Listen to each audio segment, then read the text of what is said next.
Right. So I will firstly ask the officers for the licensing team to introduce themselves. Good afternoon, everybody. I'm Michelle Bishop. I'm the licensing manager. Yeah, I'm William Delarefice, licensing officer. Thank you, Chair.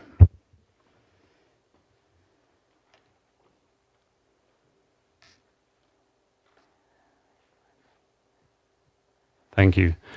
Next, would those representing the applicant please now introduce themselves? Please state your name and in what capacity you are here to represent the applicant. Hello, my name is Benjamin Pitt. I am the event director.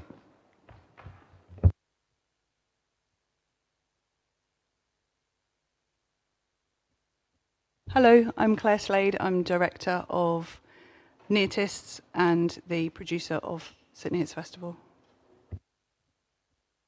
My name's Anne Hawkins and I'm a director of the community interest company as Neatists.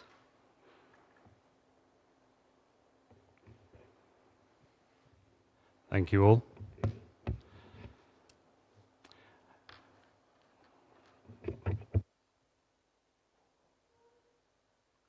I would now like to ask interested parties to introduce themselves. Please state your name and who you represent. Could you also please indicate if you intend to address the subcommittee this afternoon? Thank you. If we can go from one end to the other, thank you.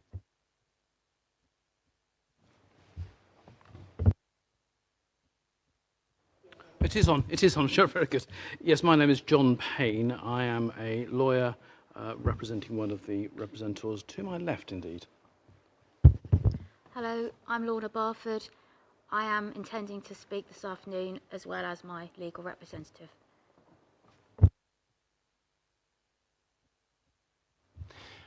My name is Ian Edwards and I intend to speak this afternoon. Thank you.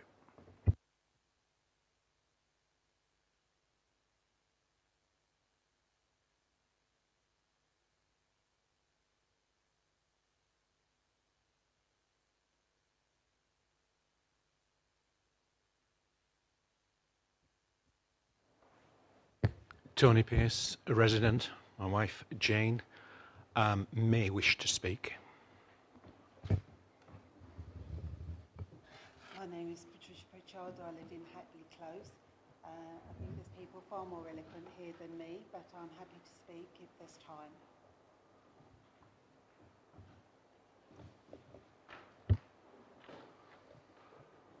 Hello, my name is Christopher Thatcher. I'm a resident at Hatley Close, and seconding what Patricia just said, I'm happy to speak if necessary.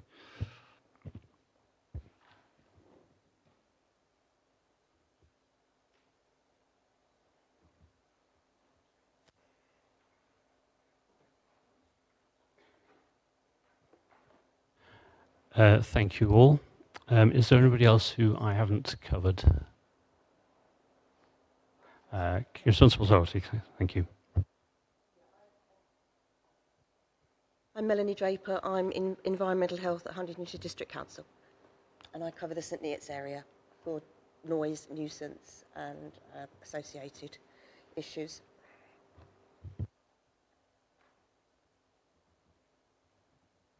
Thank you, Melanie.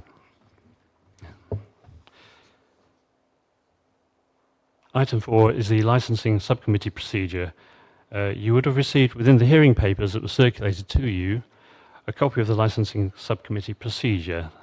The hearing will commence under this procedure. Any representations that have been made should be relevant to the 4 licensing objectives, which are the prevention of crime and disorder, public safety, the prevention of public nuisance, and the protection of children from harm. As you will see, in the interest of fairness, the procedure provides for an equal amount of time for the applicant and responsible authorities and interested parties to address the subcommittee. This is usually 20 minutes, which in the case of interested parties is shared between those in attendance. So, for example, if we have 7 people who wish to speak, then we would give you 3 minutes each. I can use my discretion on this. The same amount of time is allocated to the applicant and his team, so the applicant will also have 20 minutes, 21 minutes to make their case. Do any parties present have any questions of clarification at this stage? This should just relate to the procedure I've just outlined only. Thank you. No questions? Okay.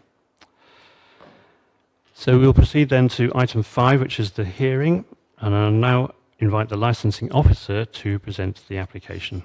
Thank you. Thank you, Chair.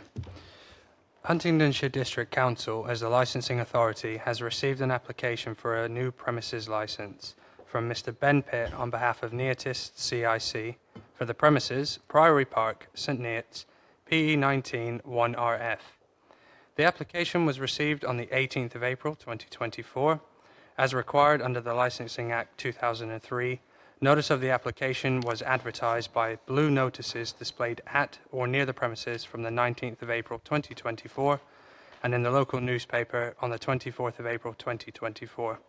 The 28-day consultation period ended on the 16th of May 2024.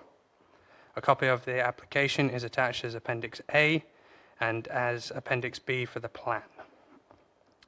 The premises license application is applying for the following activities: performances of plays, live music, recorded music, and performances of dance. This is Saturday, 1100 hours to 2130 hours, Sunday, 1100 hours to 2030 hours, and a seasonal variation for bank holidays of 1100 hours to 2130 hours. The hours the premises are open to the public have been indicated as open access to the public. Section M of the application form addresses the 4 licensing objectives.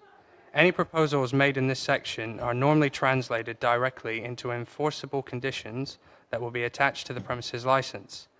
Paragraphs 8.41 to 8.49 and Section 10 of the Home Office guidance issued under Section 182 refer to the operating schedule and the license conditions.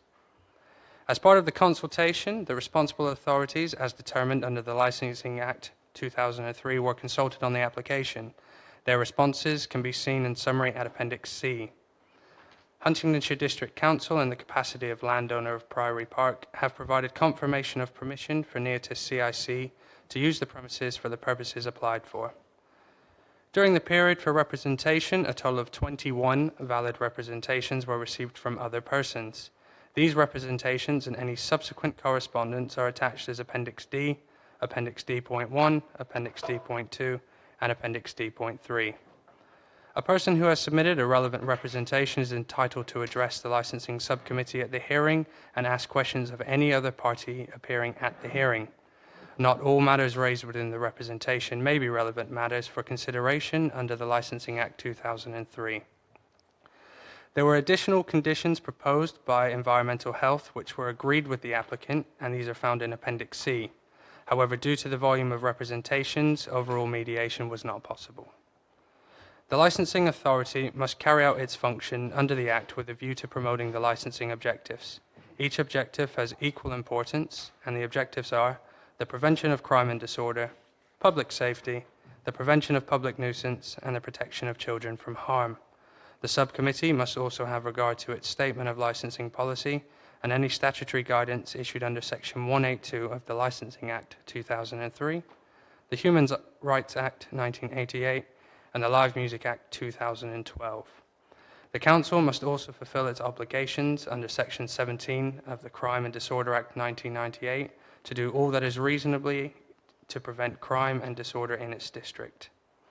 In making a decision, this application must be determined on its individual merits, having regard to the representations and supporting documents included as part of the report, along with additional information considered relevant at the hearing.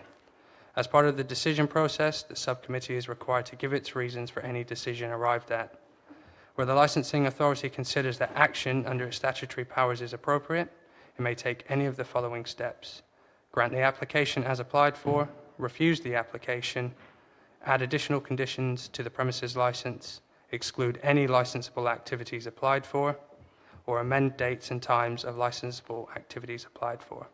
Any decision made by the subcommittee must be reasonable and proportionate and promote the licensing objectives. Thank you, Chair.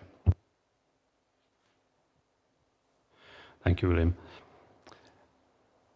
So do any members of the subcommittee, my colleagues, have questions for the licensing officer?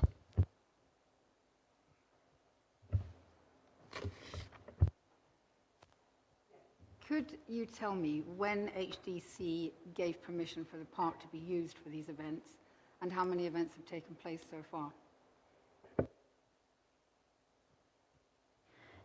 If I can just clarify there, Councillor, do you mean as in permission to apply for a licence on the land, or are you saying as in relation to, for example, St Neots Festival? If you can just clarify, please. Both. Okay, just to clarify, obviously it's a separate department to ours. We've reached out, obviously I can reach out and get an exact date, but as per William's report, we can clarify that Open Spaces have confirmed that they've given permission for the application to be applied for on the land. I can get an exact date though for you during this. I'll make a message. I can do that. Thank you, Michelle. Any other questions from members? No? Okay. So does the applicant or his representatives have any questions?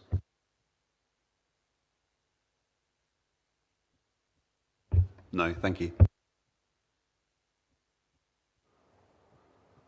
Thank you. Does the responsible authority have any questions? Do any of the interested parties have any questions? This is questions only at this stage, please. Thank you. Yeah.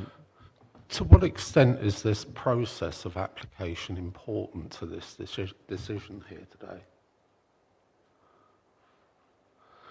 So I ask because the application itself seems in error in many ways.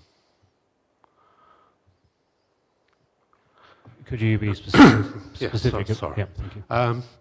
So number one is on the council's guidelines for applications of this type. It states that being a large event, which is what the numbers would suggest, there has to be a 3-month period between the date of application and the first event, which is not been met since the application, I believe, is on the 18th of April. The first one planned is the St Neots Festival, which is 6th, 7th of July. So it's less than 3 months. So just to clarify, obviously those conditions that was put forward on Section M, that's obviously as part of the application. At this stage, obviously no licence has been granted, so those conditions at the minute are not in force. Obviously, if an event is applied for on our land, then obviously, as I said, that's a separate team, but you're making reference to a condition that's being proposed for a licence that's not actually been granted yet. That's obviously what you're here today. And I appreciate, obviously the 3-month time frame, but that's kind of just setting out. So those conditions, if the licence is, for example, granted today and those conditions are added, then they would then be enforceable 21 days after the grant of it. But yeah, obviously, at the moment, those conditions are not in force. Okay, and the other area is generally in the area of correctness of the application. Again, have you any specific examples where you think it's Yes, incorrect? so for example, the application form specifically asks about sale of alcohol. The applicant has ticked no as a requirement for it, and yet has in the plans submitted clearly indicated 4 bars. Secondly, the application fee that was payable, again, doesn't seem to match the form. So because of the licensing aspect of the application, it would suggest an additional £2,000 application fee based on the quoted figures of attendance for last year.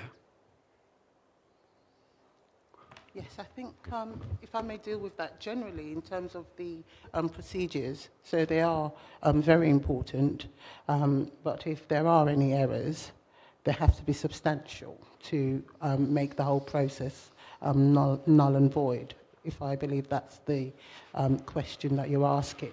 So yes, the procedures are quite important, but if any defects can be remedied, then it doesn't provide any substantial disadvantage to the whole process. I think the key point is that interested parties understand what the application is for, and they're able to make representations accordingly.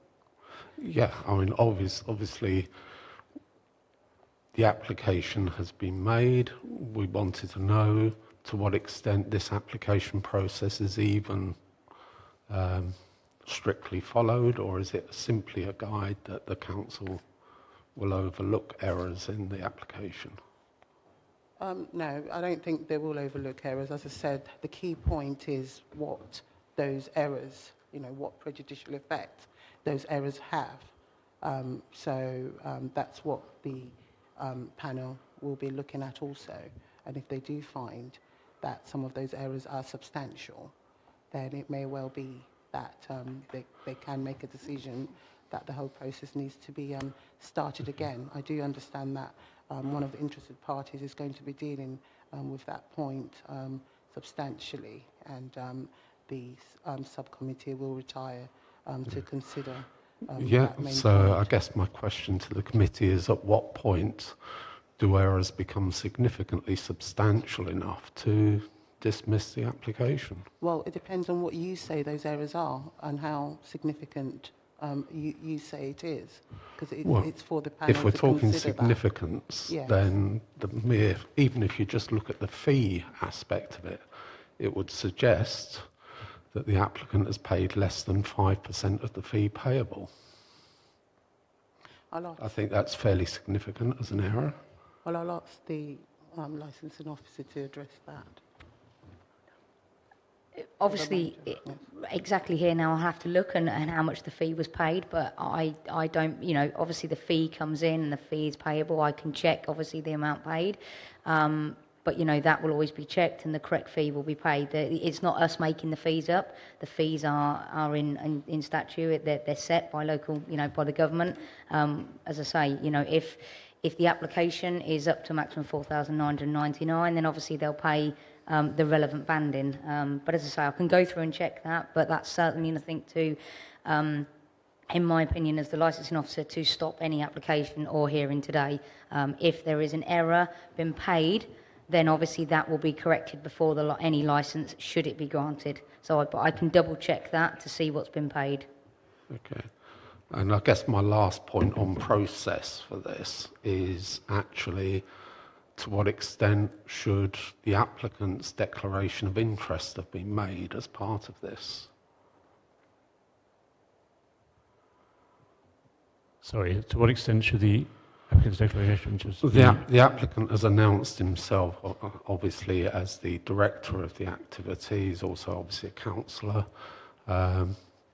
and yet is also listed on the website of the company which is being proposed to launch the event. So there's an conflict of interest. Not quite sure where the conflict of interest is there. Well, normally, his quoted interests are that freelance videographer or something of that nature. They're listed on the Neotis website for all to see. I can show you a printout if you wish to see it. And as any public body member, conflicts of interest should be declared, and it doesn't appear to have been so. Chair, if I may come in, through you. The applicant has applied in his own right as an individual. He is a district councillor, but he's not applying in his capacity as a district councillor, so I think that's irrelevant. How is it irrelevant when on various bits that have been listed, the councillor has mentioned that he is the festival director, including on the Neotis website? just to reiterate the point again, you're here to consider the application from the individual, not from the district councillor. And similarly, the councillors sitting on the subcommittee will do so to the same effect.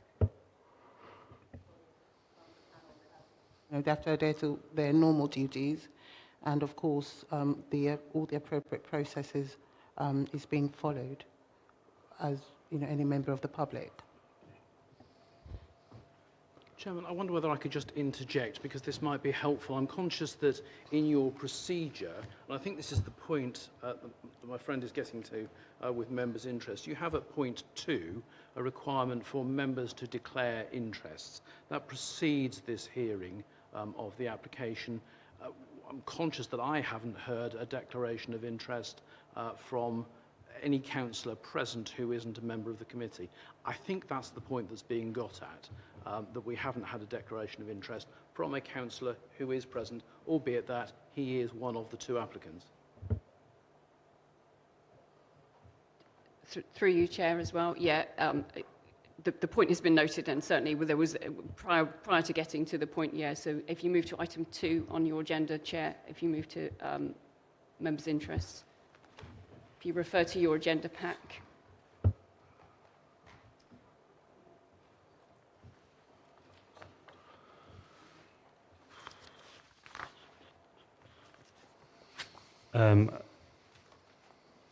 Apology, I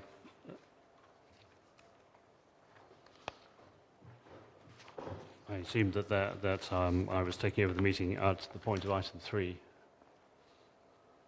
and that item 2 has been covered prior to my taking the meeting. Through you, Chair, I'm happy to take that item now for clarity for everyone present. Can I invite members to declare any interest they wish to declare in respect of the hearing? No interest to declare.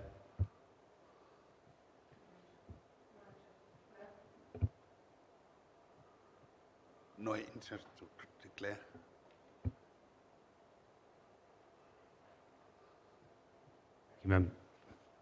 Thank you, members.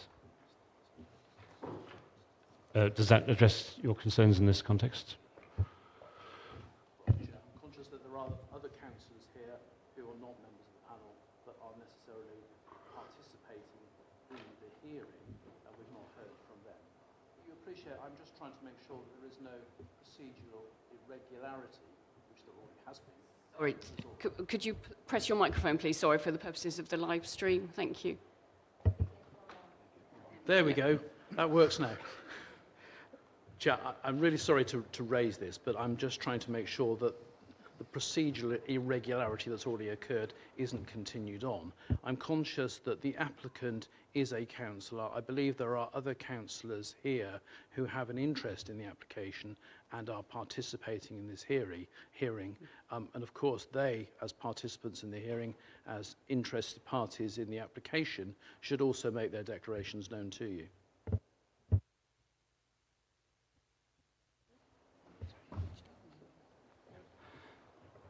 Sorry, through you again, Chair, if I may. It is for the purposes of the members of the subcommittee. The 3 members sat at the table for them to declare an interest. It is not for, there are no other members present sitting in the capacity as a district councillor that should need to declare their interest.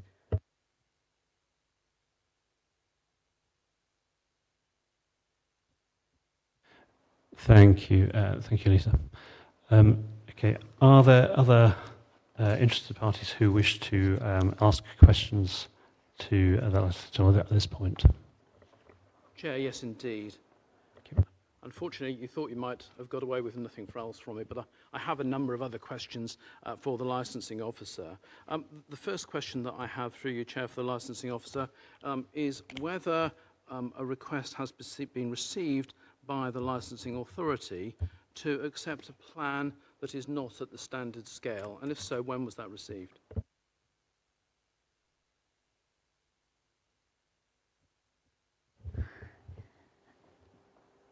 Again, the application obviously came with a plan. Exact dates, I can go back and check on that on the system. But as you know, if an application's sent in electronically, it doesn't have to be to scale. Does that answer your question? Not quite. I'm conscious of the provisions of the legislation, I'll quote it in a moment, that any plan that is submitted that is not to the standard scale of 1 to 100 can only be submitted and can only be considered if permission has been obtained from the local authority. It appears that the answer to that question is no permission has been given because no request was made.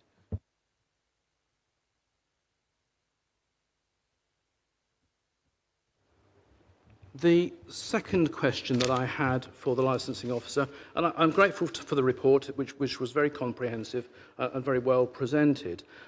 Mention was made of notices being put on display, and I wonder whether the licensing authority has seen the actual notice that was put on display at the premises and put in the newspaper. There's two parts to that. Hi, thank you. So to answer that question, just going back to your first one, the plan submitted does have a scale on it which shows 0 to 100. So upon receipt of that, it believed it was to scale. And to further address the question of the notices, we received 15 photographs showing blue notices placed at various points across the park, in keeping with the guidance that where an area is significantly large or there's multiple entrances or exits, multiple notices should be placed every 50 metres. Thank you, Chair. I'm very grateful to the officer for his response, but I'm also interested in whether the officer has read the actual contents and what is said on the notice. Thank you, Chair. Obviously, as per hearing regulations, I'm the licensing authority officer, not the responsible authority officer, so I wouldn't have seen these plans prior to coming to the committee.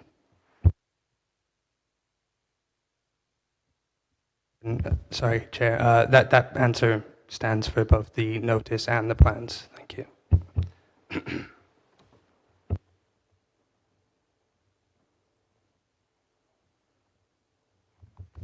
Chair, I'm grateful for the licensing officer's responses to those questions. There is a preliminary point which has already been alluded to by one of the other representatives, which has been raised with the applicant, and I know your legal advisor is aware of, and that is in relation to the validity of the application and the validity of the notices and indeed the plan that's been submitted. I'm happy to deal with those as a preliminary point now. That is, of course, a matter for you to decide, or whether you wish to proceed with the whole hearing. My submission at this stage is that the flaws that I shall identify to you are fatal to the application, and it simply cannot proceed today on the basis of what I have to say. So, as you know, this section is for questions for yourself and other interested parties to the licensing officer. So if they fit into that paradigm, then please go ahead with those. If they don't, then we'll save them for later. So then they're not questions for the officer.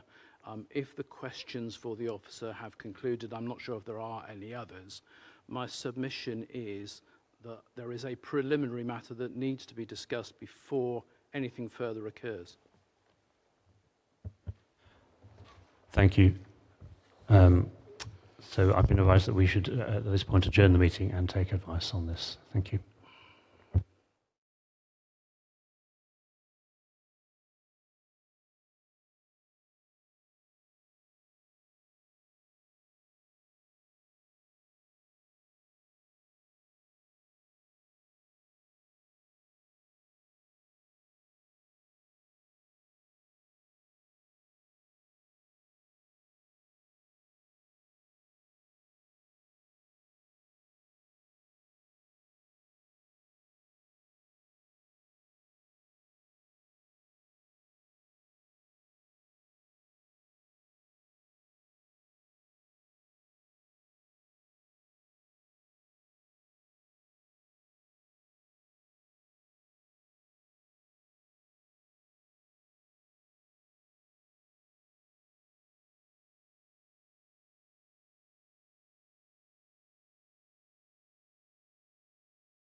should be considered or not. I will explain the issues to you and also explain to you that there has been prejudice suffered and there could have been prejudice suffered. The could is because there may be people who are not here today who, had they been aware of the application and been able to see the application, would have made objections. They have not done so. The second point is that those that have made representations have not been able to see what we assume is the full application. And finally, there is the question of the actual defect to the application itself. Now, Chair, if I can deal with the application in this way. You heard me ask the officer about the plan that has been submitted, and I asked whether a request had been provided to the licensing authority for an alternative scale plan to be provided. And the officer replied that a scale plan at 1 to 100 had been provided. Now, to quote from the premises licensing regulations with which you'll be entirely familiar, Regulation 23(2) says, unless the relevant licensing authority has previously agreed in writing with the applicant, following a request by the applicant, that an alternative scale plan is acceptable to it, in which case the plan can be shown at that alternative scale, the plan shall be drawn in standard scale, and the regulations prescribe that effectively as 1 to 100. Now, if I could ask you to turn in your packs to page 33, where we have the plan of the premises.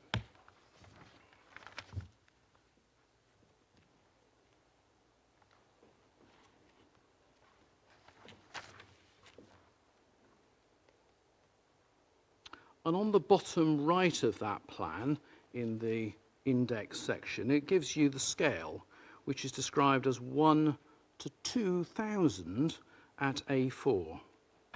That's not 1 to 100 by any stretch of the imagination.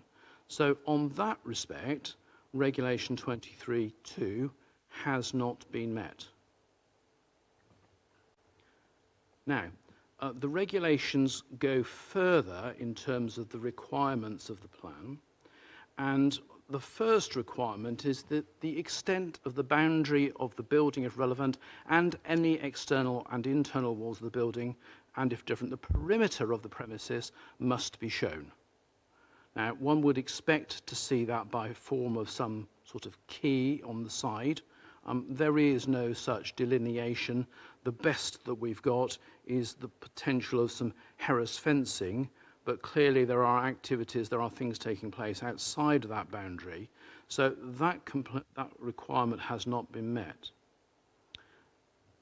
Subparagraph D of that regulation also says, in a case where the premises is to be used for more than one licensable activity, the area within the premises used for each activity.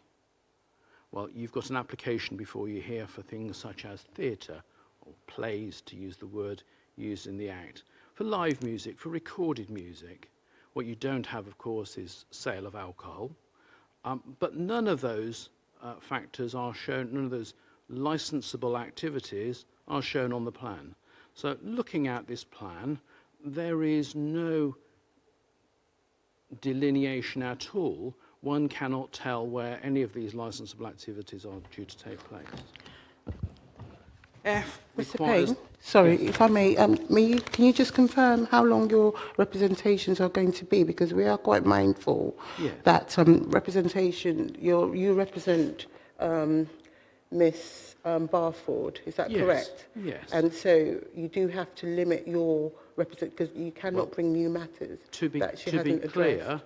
To be clear, this is not a new matter. This is a matter that has been raised prior to the hearing. Well, at the relevant time period for representations? No, because the opportunity for dealing with that. Well, let me deal with that point in 1 second, because the validity of the application and the disclosure information has been raised in representations. Sorry, by whom?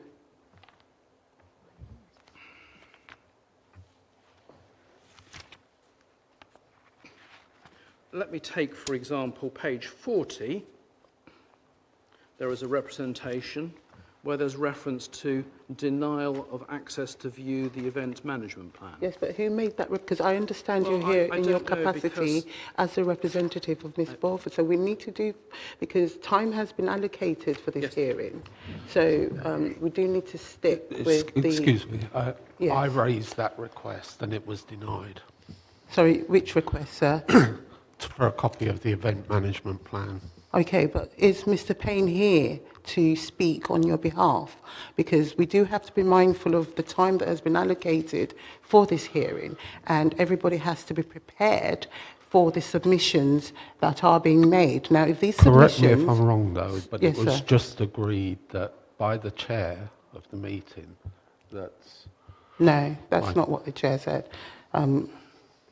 Are you being represented by Mr. Payne this afternoon? You're going to have an opportunity to make your representations, but I'm mindful of the fact that these are preliminary matters that are being raised, and we do need to be mindful of the time that's going to be taken for this preliminary matter to be dealt with. Additionally, Mr. Payne appears on behalf of Miss is it Beaufort, sorry? Barford, I do apologise. And his representations have to be limited to her representation. So we cannot have new matters that the applicant has not had an opportunity to deal with. There are time restrictions as to when representations are to be presented, giving everybody time to consider them. You can either listen to my colleague or I shall raise the same matter later. Well, then that's a separate issue. You are quite within your rights to raise your own matters. If you would like Mr. Payne to speak on your behalf, then that's what you're able to do that, but it has to be limited to your representations.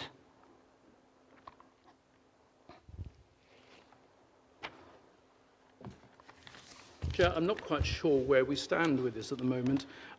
I take extreme issue with the suggestion this is part of a representation. This is to do with the validity of the application, which is something that should have been addressed before.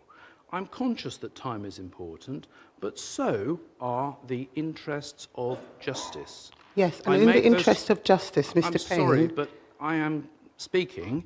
I don't expect to be interrupted unless you disagree with the point that I'm making. Now, the point that I am making is that it is in the interests of justice that a decision is made as to whether this application is valid or not.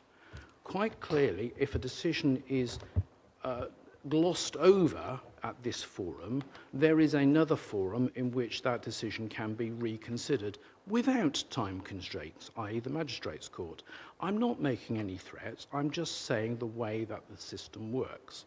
It is for us to set out that there are invalidity, there are defects in the application. It is right and proper for us to do so, and to fulfil the errors that unfortunately seem to be made in relation to the processing of this application. You've already heard from the licensing officer that a plan at 1 to 100 was submitted. That's patently wrong.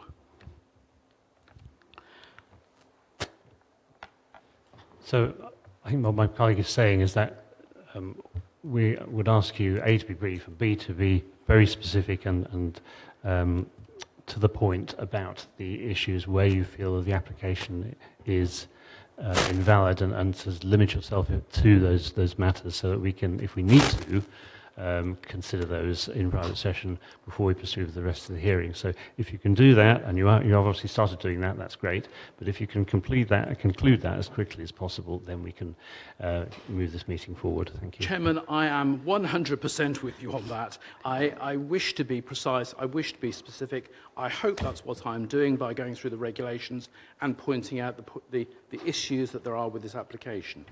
If I can therefore proceed, Part F of the regulation that I was referring to requires that in a case where the premises includes a staged or raised area, and you can see those are on the plan, the location and height of each stage or area relative to the floor have to be shown. I, of the requirement says that the location and type of any fire safety and any other safety equipment, including, if applicable, marine safety equipment, which we assume doesn't apply here, must be shown on the plan. And finally, the location of a kitchen, if any, on the premises. Well, in this application, none of those things have been shown, and so that plan in our submission is entirely invalid, and the application cannot continue. The second and final point that I will deal with in terms of the process of the application is that of the site notice. Now, the site notice is very helpfully, or an example of the site notice, is very helpfully displayed on the council's website, setting out exactly what has to be shown. The site notice displayed on site says this: notice is given that I, Benjamin Michael Pitt, and Michael Pitt is not, Benjamin Michael Pitt is of course not the sole applicant here, have on the 19th of April applied to Huntingdonshire District Council's Licensing Authority for the premises licence for the Priory Park of Huntington Road, St Neots, P191RF. It then talks about what it is that's required on the licence, and it goes on to say, should anyone wish to make representations concerning this application, should do so in writing to Huntingdonshire District Council, licensing section, Pathfinder House, and then the rest of the address. Representations must reach the licensing authority by the, I can't read the date, May 2024. And then it talks about the penalties that will apply, and says at the bottom that a penalty of £5,000 will apply for a fraudulent declaration. Well, Chair, the reason that I raise issue with this is that that is in itself not sufficient. Firstly, to deal with the fine is unlimited. That is the law. That is what should have been on the application, on the notice. But more importantly, there should have been a reference to where people who wish to see the application could view it online. The council's website is not mentioned once. The council's email address is not mentioned once. There is a reason that the government imposed this requirement, and that is that anyone up to the close of representation could look at the application online and email or write to the licensing authority and make that representation.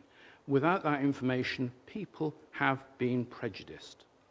Now, the situation is worsened because of the point that you've just heard, that actually for those that have wished to see the application, they've had to write to the local authority, according to this notice, wait for that postal delay of the letter to arrive, and wait for the postal response. Some of those that have wished to make representations have been refused access to what we perceive as the full application, although one has to doubt whether the application did ever include an event management plan. Now, if that is the case, that there is no event management plan, then most of the application where it says, please see the event management plan, is pointless. So, in all of this, there are some procedural, there are very material defects to the application process. The right way of dealing with this, of course, and the sensible way of dealing with it would be to recommence the consultation period afresh, so that anybody who wishes to make a representation can do so, having seen the event management plan, having seen the full application. Put simply, there is no power for the local authority to proceed, in my opinion, today, with considering this application. Thank you, and thank you for speeding up your delivery and completing your submission, which is great. So I think that we are understanding that we need to go into private session to consider the points made. Mr. Chairman, if I may. In relation to the issues that have been raised. Licensing officer to respond. Yeah. Mr. Chairman, if I may. One moment, please. My legal advisor is suggesting that I ask whether the licensing officer would like to respond to any of the points made in this submission.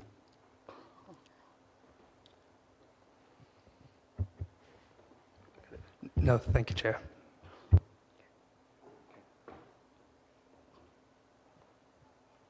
Okay, so I will adjourn the meeting at this point, go into private session and discuss the points raised. Thank you. I think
Right. Thank you to all attendees for your patience while we discuss the matters raised by Mr. Payne.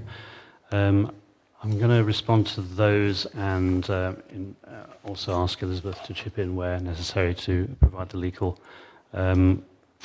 context where that might be necessary. We've discussed the plan and the scale of the plan.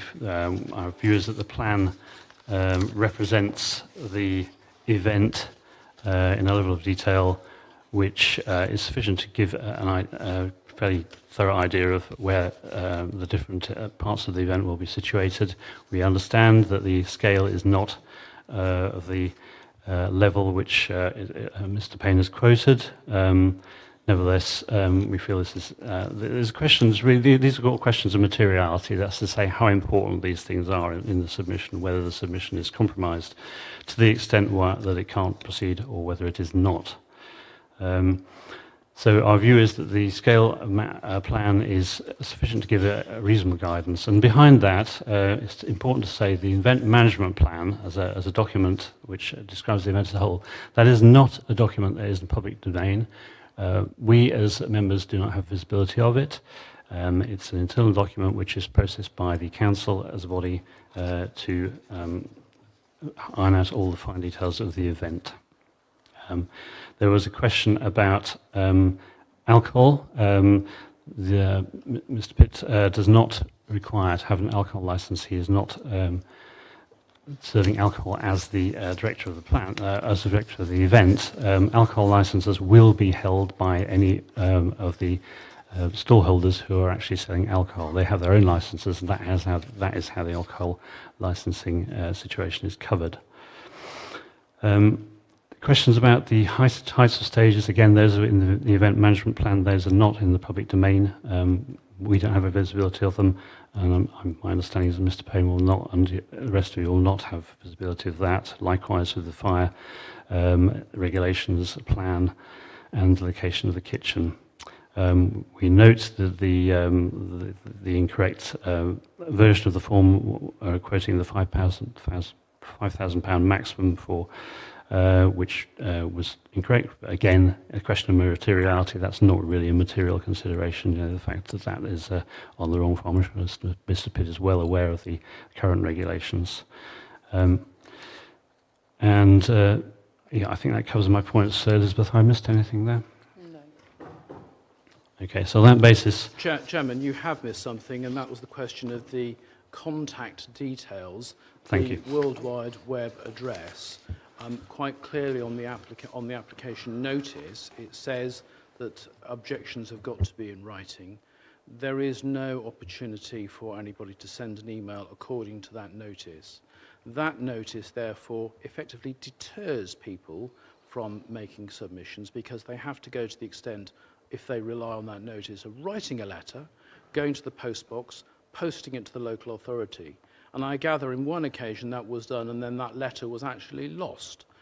So that in itself is something that is fundamentally prejudicial to this matter. Thank you for pointing out. Yes, I was going to mention that as well. My view on that, again, is that bearing in mind the sheer number of objections that we've received, I think it indicates to me that there hasn't been an appalling level of block on people make their submissions. I appreciate that some people may not be able to make them. That's unfortunate.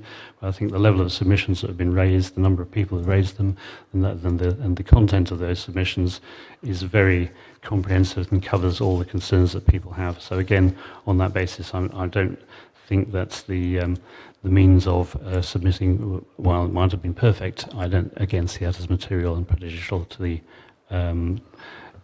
process of the subcommittee. Thank you. Mr. Chairman?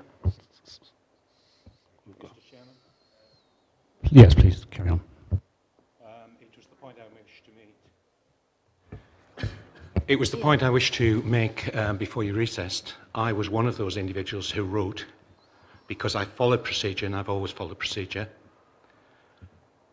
I didn't receive a response until I phoned, and then I had to follow that up with email. I can give you the dates, but I don't want to bog you down with that. But sufficient time was lost. I am aware that if I hadn't have mentioned it in light conversation to individuals when I was out enjoying the park, they would not have been aware of it. I cannot give you, which I know you would wish, the actual dates of the posting of the signs, but I walk that park frequently. And around that park at all entrance points for a long time there was one, then there became two posted signs. After my letter went through, and I believe certain other ones went through, all of a sudden there was a rush of posted notices. I don't think this has given people the facility to put forward their thoughts, as you suggest quite candidly, that they have had that opportunity. I do not believe that, because many people, as of an age situation like myself, do not interact with many of the social media aspects and don't see why I should need to get information regarding this. Thank you. Thank you for making your point. As I don't think that really adds anything further to the point I made previously about materiality, and I understand that the process has clearly not been perfect. Nevertheless, I don't see that as sufficient grounds for prejudicing this subcommittee. So I'm now going to move on to the next... Sorry, you failed to address one of the points that I raised, and it's interesting to see the difference in responses here.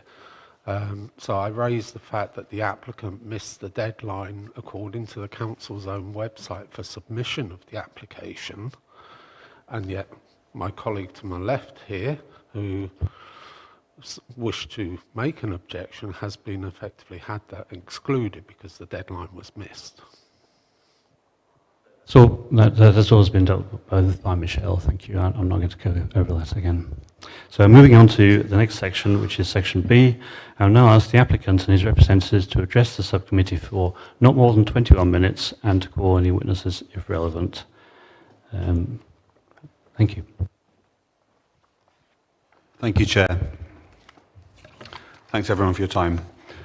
So I'd just like to introduce St Neots Festival. I realise the application doesn't specifically limit it to that in the paper you have in front of you, but hopefully that will become clear as I continue. So St Neots Festival is a community festival taking place over 2 days in Priory Park, St Neots. Last year it launched for the first time on 24th, 25th of June 2023. It ran from 11 a.m. to 9 p.m. on a Saturday and 12 midday to 7 p.m. on a Sunday. It was delivered and organised entirely by volunteers, and it was run through Neotis CIC, which is a community interest company that supports and celebrates the creative arts in St Neots and the surrounding area.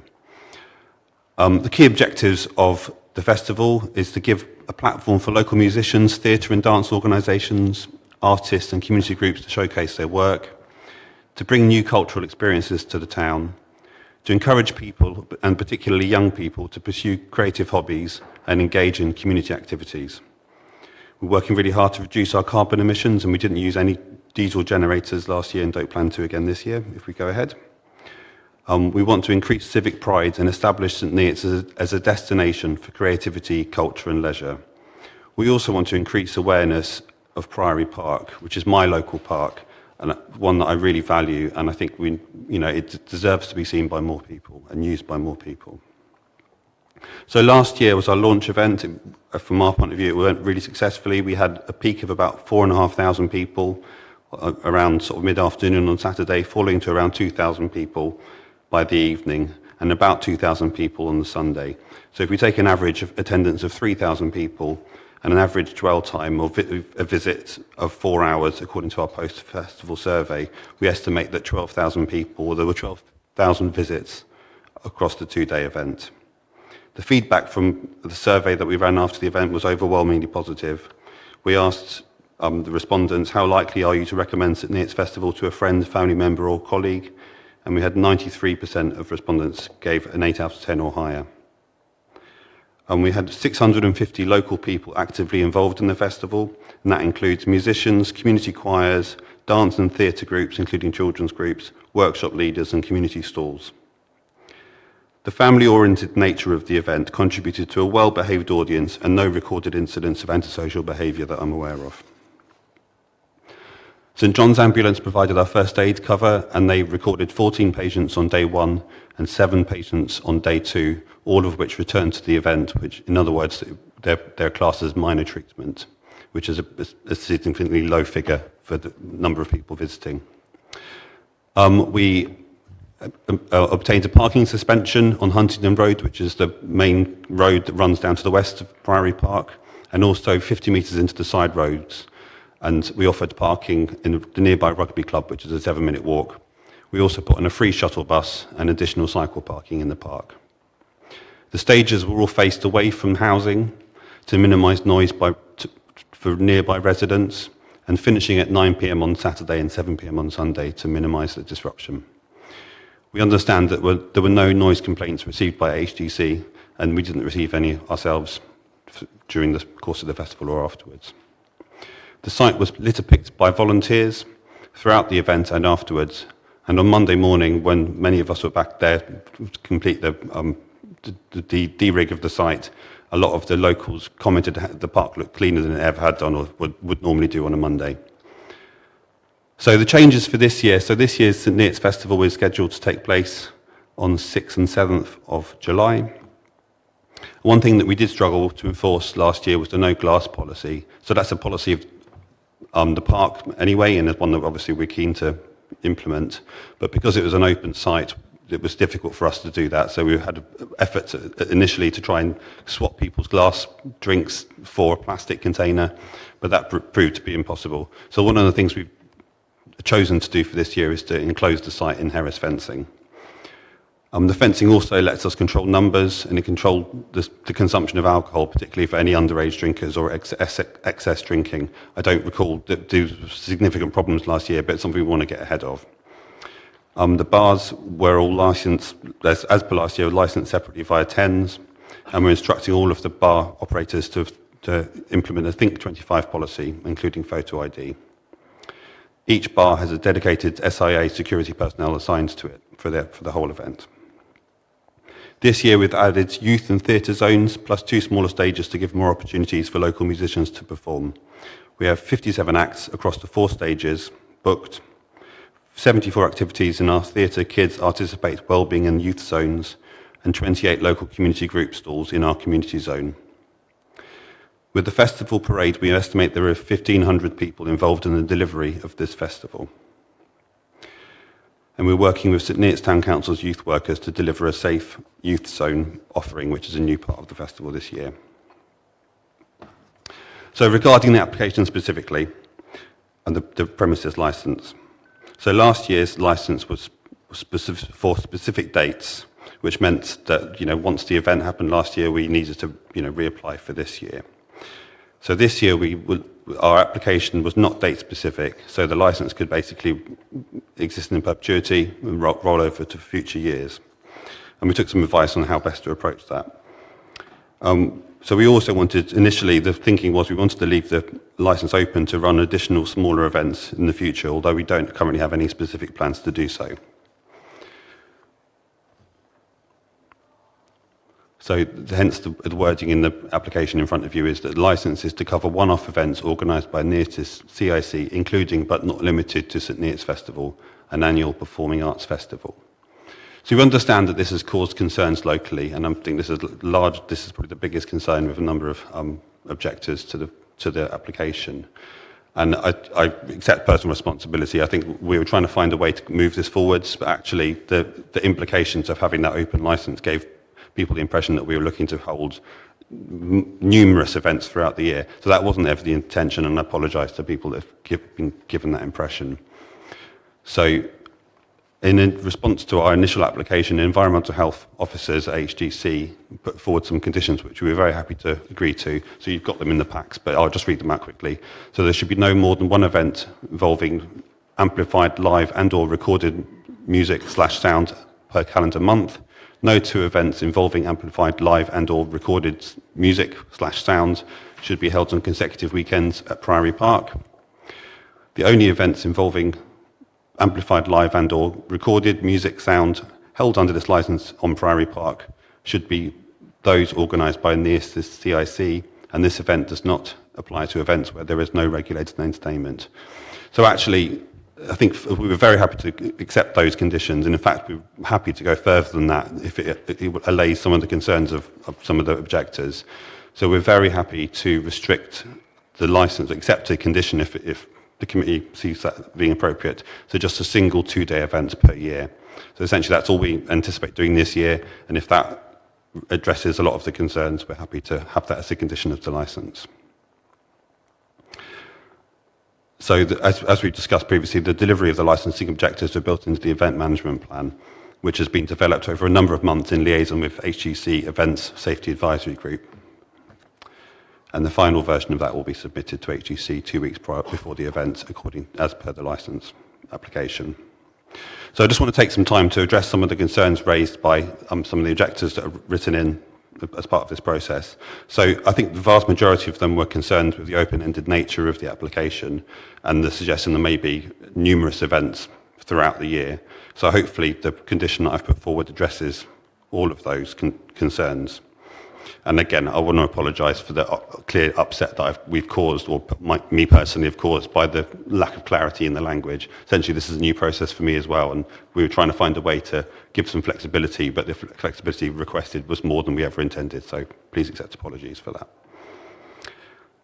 There were various other objections focused on parking. I understand it's not specifically covered in the licensing objectives, but it is covered by the EMP.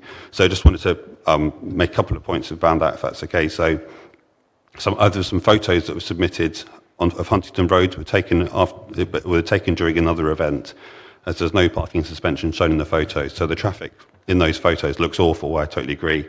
We are dealing with that through a parking suspension on Huntington Road and side roads. Sorry. Yeah, I've covered all of those.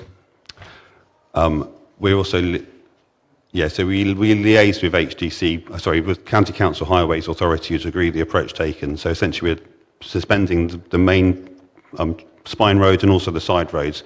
We did look at the possibility of suspending parking throughout the local side roads and residential streets, but that would mean that residents wouldn't be able to park outside their own homes as well, and that felt was going to create more problems than it would solve, which is why the balance was taken with advice from highways.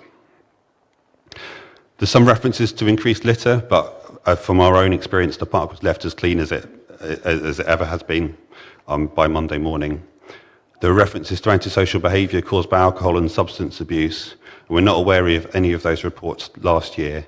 And actually, because it's marketed as a family-friendly event with lots of activities for children and a reasonably early finish time, I think those problems proved to be unfounded last year. There's some references to impact on nature. So again, this is not part of the licensing objectives, but we recognise that frequent events would have an impact on nature, so we're not requesting this. But ultimately, HGC is the owner of the park, and they retain control of the use of the park regardless of any licensing conditions. There was a reference to revving of engines and the smell of burning rubber.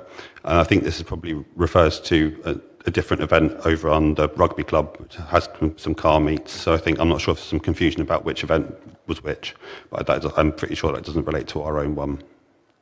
And then there's some points made about this being a commercial venture. So again, I don't think this is covered in the licensing objectives, but just to reassure anyone here and anyone listening that the whole event is organised by volunteers and it's non-commercial in nature.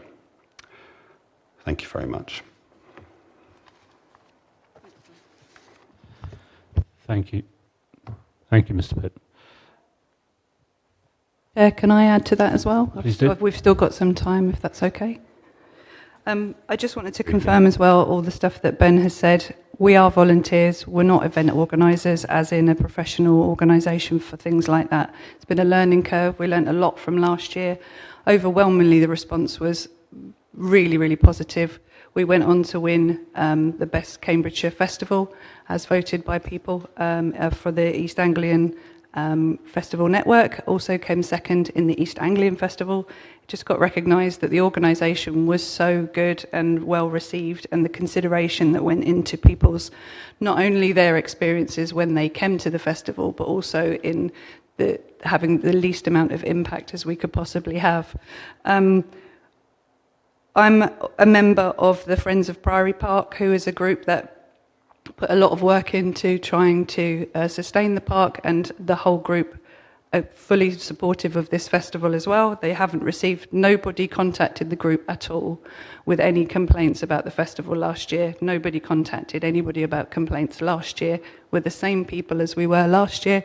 We're going to do something very, very similar this year if everything goes ahead. And just to confirm as well, I met with Sergeant Streeter of the police to discuss any concerns he had. They can't wait to come along and support the festival. They had nothing but good and positive things to say about it.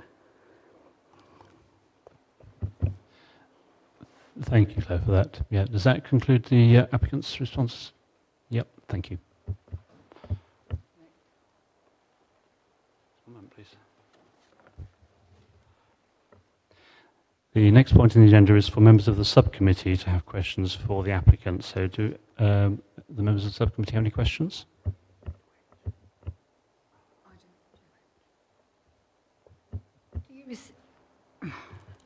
Do you receive funding for these events?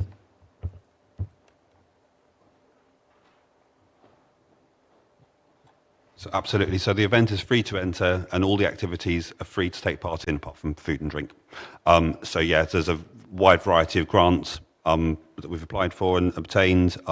Commercial sponsorship, so local companies, and then we take some of the income from the food and drink sales, and crowdfunder. I think I've covered everything, but yeah, there's a wide variety of income to cover the event costs to be able to deliver it free for visitors. Thank you. Mr. Councillor Kadewere. Yeah, thank you, Chair. I know you have already answered some of my questions which I had written down, but just to clarify and confirm the questions which I had, it was to ask how successful was last year's event, and also what positive and negative reports you got from last year, and also just if you can confirm again about the 93% of the survey that you did for this event, for this year's event, was that 93% in favor of the event? Thank you.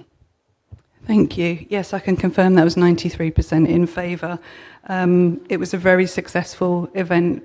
I've lived in St Neots for 15 years, and we've never seen an event where the response on social media, which can be really divisive. I know that some of the people attending here don't go on social media, but we've seen a lot of feedback over the years about different things. It was the first time I've ever seen anything that brought everybody together. So even when there was criticism about the bar queue, because we only had one bar last year, people were then trying to defend that, you know, we are a bunch of volunteers trying to do something nice for the community. We also made the decision not to charge anybody. That could come and bring a picnic. You can bring all of your own food and drink. You can come and enjoy the park like you would as always. And that was really appreciated. And it also highlighted the venue itself as a park. There were people that had lived 20 years over in Eaton Ford, which is just across the bridge in St Neots, and who'd never been to Priory Park. But also it brought people together that hadn't seen each other pre-pandemic time, and they really appreciated that. So overwhelmingly, all the messages that we got back from a survey, and you know what it's like trying to get people to fill out a survey. We had 171 people fill out that survey, and that was the response of it. And already this year, setting up the event on Facebook, there had been 2,152 people saying that they really want to come to it, and over 1,050 who are going to take part in the parade. Thank you. Councillor Patel. Mr. Pitt, you said that you would be restricting the amount of festivals you're going to have, and you mentioned it would be one a year. Is that going to be right? It's taken the best part of a year to create this festival. There's no way we'd ever have the capacity as volunteers. All of us work full time as well. We don't get paid to do any of this. It really has a huge impact on us as individuals and our families and everything. So to just try to pull that amount of volunteers together, we could only do one event like this a year at the very most. then why are you applying for an open licence if you're only going to have one a year? I'll let Ben finish this one, but from our perspective as Neotis, it was if you apply for certain dates, so say this year we've applied for 6th and 7th of July, if we wanted to do that again next year, we wanted the ability then to change, so it wouldn't be the 6th and 7th of July next year, it would be whatever weekend that we could choose, and it might be that we'd bring it forward a couple of weeks or move it. We wanted the flexibility to be able to then choose when it was. And so it was probably poor advice, but as I say, we are volunteers trying to, this is the first time I've ever been to one of these hearings as well. I don't know how all this works, but we're doing our best to try and negotiate and follow all the rules that are given to us. So it was a little bit of advice that probably we didn't follow correctly, and I'll hand over to Ben as well.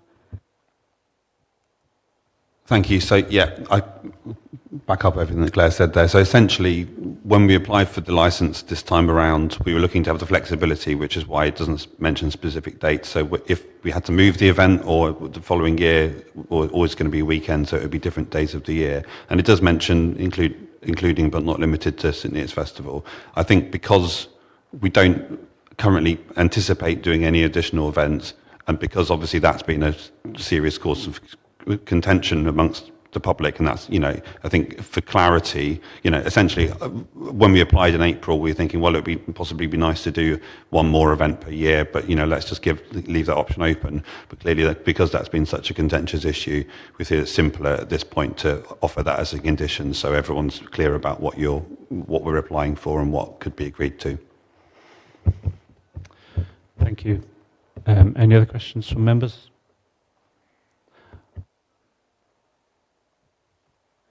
Do any officers present have any questions of the applicant? No, thank you. Excuse me. No, thank you.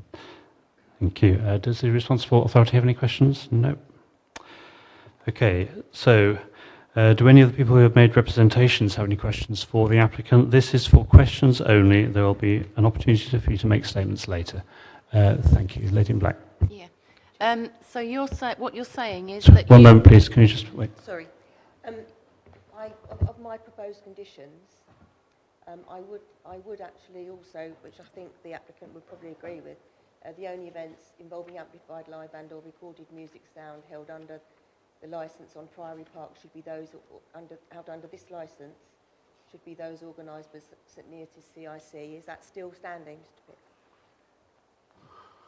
That's absolutely, but it's without the St, so it's just Neots CIC for the correct name. But yeah, so only looking for events organised by Neots CIC. Yes, please.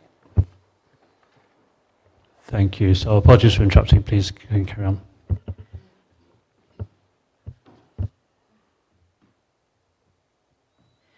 So what you're saying is that you would be happy to just confirm that you will only have the one amplified outdoor music event per year, which is the St Neots Festival, and that can be stipulated on the licence, can it, with the environmental health, that it can take place in any month, but it can only be the one amplified music event, because that's why we've kicked off. As soon as we saw that there could be one amplified music event every month. It's like having a party in the back garden. We live within 300 yards. Nobody complained about anything last year for the festival. We were all happy to see the festival, but this licence appeared that, and obviously other rumours that we'd heard, were that there was going to be more than one event, and it's unacceptable. It's a housing estate with elderly people, with families. If it can be guaranteed that it will be the one St Neots Festival, and that's the only amplified music event that will take place per year in Priory Park, I would withdraw my objection. I don't mind a one-off for the good of St Neots and bringing the people together, but we're not prepared to be Glastonbury and have an event running every month. So, Chairman, I just wondered whether I might be able to phrase that in a more succinct way in terms of what is being offered here. Okay. Sorry, can I answer the question that the lady's asked me directly? Because I don't think you're representing her. No, I'm trying to put something... Put words in her mouth. Can I answer this question, please? Yeah, Mrs. Slade, just answer first, please, before anything else. Thank you. Yeah, I'd like to clarify that it will be one event.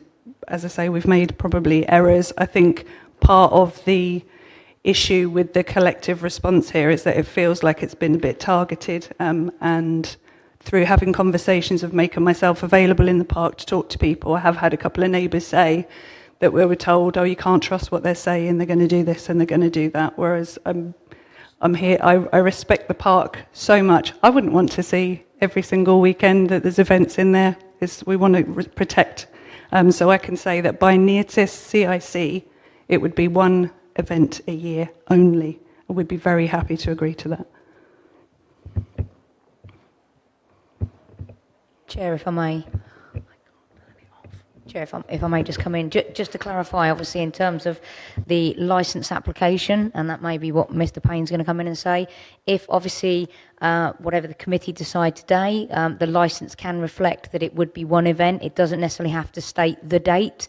It could be that the date is agreed, for example, 6 months prior to the event taking place, because I do appreciate that the event of a date may change, depends on what other events are taking place. So it could be limited. That is possible through the licensing process, that it could be limited to one event but not specify an actual date. So just want to clarify that.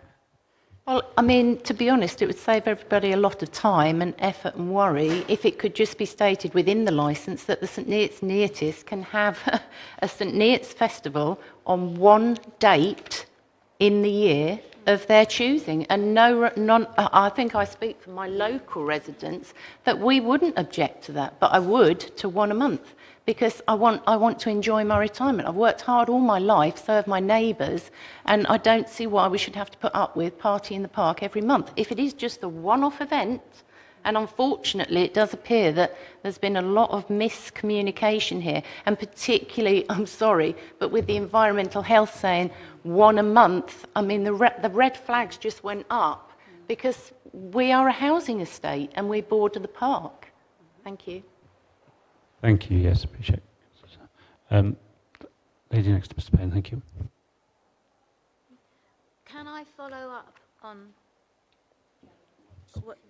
what Jane has just said? You're now saying you'll limit it to one event a year. Can we be clear that we are talking about one normal weekend, so it's a 2-day event and not a bank holiday, which could potentially be either a 3-day event, or if it was held over the Easter bank holiday, a 4-day event? Can we please have it clarified clearly which type of weekend we're talking about and how many days we are talking about, please?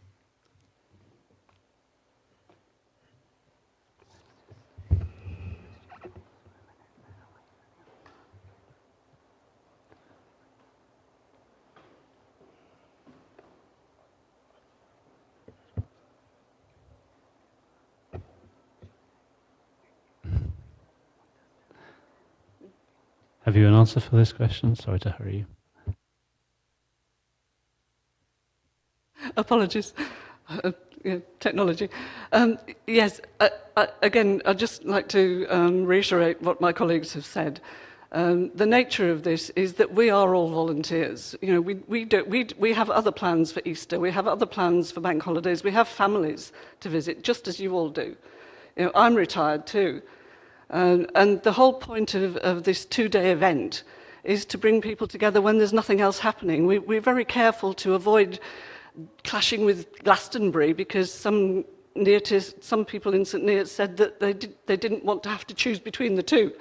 So we're really trying to accommodate as many people as possible here, and to do the right thing for as many residents as possible, because that's why the whole thing was conceived. You know, it was to bring people together after the COVID lockdowns and things. And there are people who came along last year who hadn't seen each other since they'd been to school. You know, there were so many reunions going on. So I think there really has been such a misunderstanding here. And I don't know whose fault that is, but it is a miscommunication. We didn't ask for you know, the ability to do things once a month. We couldn't possibly do anything once a month. It would be utterly impossible for us. We don't have the resources. We couldn't get the funding. We can only do this because local businesses support us and give us some money to put it on. And they're only going to do that once a year. So please forgive us if we've done things wrong, but that was never our intention. I think we've heard loud and clear from the applicants that this is intended to be a once-a-year event, and hopefully you've had sufficient assurances about that. I'd like to move on if possible, unless you've got something slightly different to raise. Just a moment, please. Chair, I just wanted to clarify. We've had since the pandemic, we've had a lot of pubs, a lot of clubs on the whole district having outside events. And we've had a lot of noise complaints. So we've had pubs who are having, who had planning permission. The planning permission, the planning regime, allowed pubs to have outdoor areas, marquees, when people couldn't mix indoors through that summer period when the pubs opened. So we had lots of clubs, lots of pubs having outdoor areas, and we were quite lenient during lockdown, as everybody was. Most people living nearby had an understanding. So what happened was we then found there was lots of clubs and pubs carrying on throughout. After the lockdown restrictions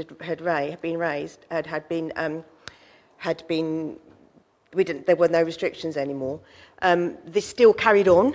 We had Friday, Saturday night, sometimes on a bank holiday Monday.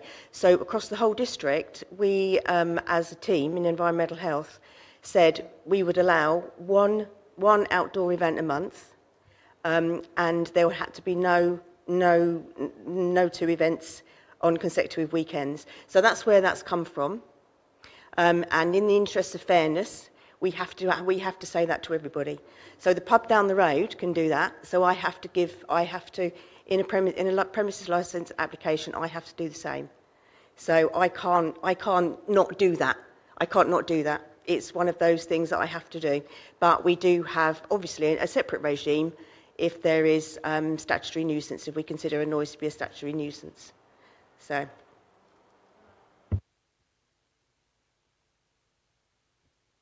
Thank you for that clarification. I think we've covered this pretty comprehensively now. Are there any other different points that representatives wish to questions to the applicants from representatives? Thank you. Chairman, if I could, I'm conscious that I was about to try and suggest something, but we seem to have moved off a point. But I wonder whether I could encapsulate what's just been discussed in a proposed condition and ask whether the applicant would accept this. I think it will help you if your decision is to grant a licence, although I appreciate that that is not a foregone conclusion. My suggested wording is that the licence shall authorise one event per annum organised by the licence holder, comprising of no more than 2 consecutive days. Hopefully the applicant can say to me now that yes, we wish to modify the application to include that, which encapsulates, I think, everything that's just been discussed. Thank you. I mean, I think that's for the applicant to respond to, whether it's a question of modifying the application or us taking on that, which I think we've heard, and we obviously, I think everybody in the room is hearing the same message about the one event per year. Yes. That would probably be a condition of the licence rather than a modification to the licence. However, Mr. Pitt, do you want to respond to that? Thank you, Chair. I didn't quite manage to write down the exact wording put forward, but I think via condition works for me. So I think everyone's in agreement, just to be clear. So it would be 1 2-day event per year. I think not including the name St Neots Festival, because it may be we'll do something a different, smaller event effectively, but we might not use that name for an event in future. We've done something called the St Neots Micro Festival in previous years in other locations, so it might be a different name that we'll use, but essentially for Neotis CIC to deliver one event lasting no more than 2 days per year is acceptable to us, and happy for the wording to be advised by the committee. Thank you. Thank you very much, Mr. Pitt. Unless we're any Well, Chair, I hadn't quite finished. different points. Indeed. I also, on the same vein, and you'll appreciate there are reasons behind me asking this, want to make sure that the applicant, because there is nothing in the pack that indicates this, make sure that the applicant is happy to agree, again, to modify the application to include those conditions by environmental health. As I say, I only do that because there's nothing formal in the pack, and at the moment you just have it as a representation. So my understanding, as I've just said, is that we would look to make that a condition of the application rather than modify. The application is the application. Yes. That's what we're processing right now. We can't modify it in this meeting, as far as I'm aware. I think what we do is to make a condition, and that's what we're talking about. And that comment perhaps goes to the nub of the point, that there's a determination already to grant the licence. What I'm trying to do is to make it clear that the applicant is willing to accept that, because it then leads on to the question about a number of conditions that have been proposed to the applicant to satisfy the representation that has been made by my client. Now, Chair, a copy of those conditions were forwarded to you, and if you have a copy of them, it will probably just be helpful for me to ask the applicant whether the applicant accepts those conditions as well. I just mentioned now I have got them, you don't have them, but I do believe the applicant didn't object to them being circulated, but he'll comment on whether he accepts them or not. I think we're happy with that in principle. If we can keep it as brief as possible, please, conscious of the time. Microphone comes on, I can deal with it as simply as the operating schedule that has been provided already to the applicant and has been provided to the local authority. Does the applicant agree that those conditions should be added to any licence that might be granted? That's the question. It's a yes or a no. Are you happy to respond to that, Mr. Pitt? Thank you, Chair. So those conditions were supplied in writing to me on Friday. There was a brief discussion over the weekend. Some new conditions were provided to me on Monday. They are 29 conditions, some of which are significantly complicated to process. So effectively, we're going to not accept them en masse because the timing of it is impossible for us to deal with. Well, in that case, I think probably the longer-winded way of doing it would be for the applicant to indicate which conditions the applicant is willing to accept.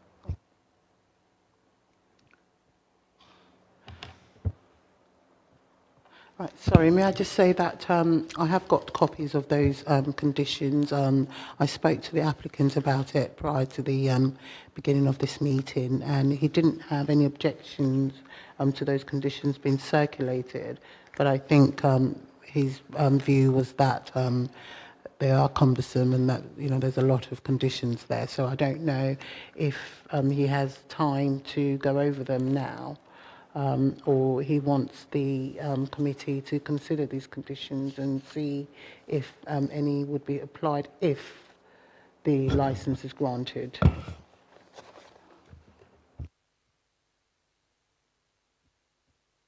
So obviously up to the committee to decide which conditions it wishes to impose or not.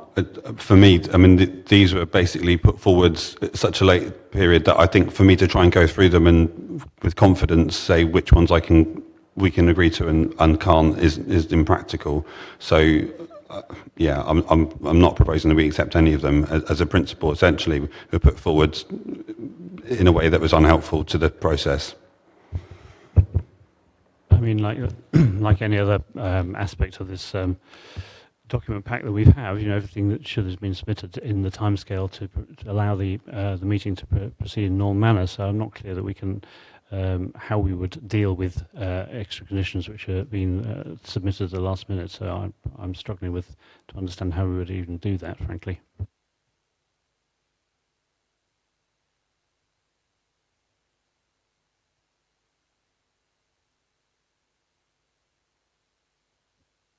Any other different questions about to the applicant from interested parties? Gentleman in the... Obviously, based on what the applicant has said and obviously made a thing of the green credentials of the events, it's more a question to, I suspect, the environmental group or the council members. I would like to ask how, in their opinion, it clashes against the plans published by HDC for the environmental encouragement of wildlife within the park.